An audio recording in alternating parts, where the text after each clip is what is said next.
The first reading, Jeremiah chapter 3, verses 14 to 17.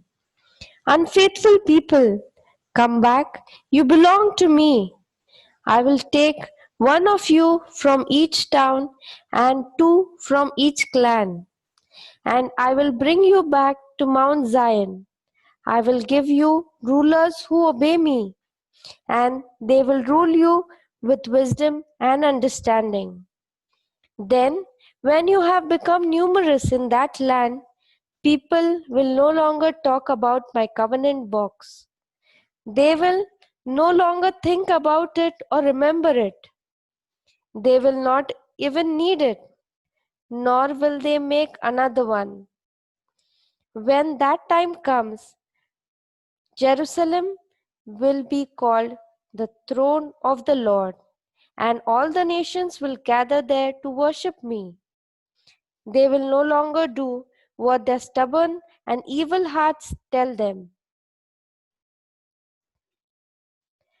The word of the Lord. Thanks be to God.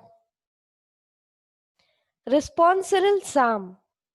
Jeremiah chapter 31. The Lord says, Nations, listen to me and proclaim my words on the far off shores. I have scattered my people, but I will gather them and guard them as a shepherd guards his flock. I have set Israel's people free and have saved them from a mighty nation. They will come and sing for joy on Mount Zion and be delighted with my gifts, gifts of grain and wine and olive oil, gifts of sheep and cattle. They will be like a well-watered garden. They will have everything they need. Then the young women will dance and be happy, and men, young and old, will rejoice.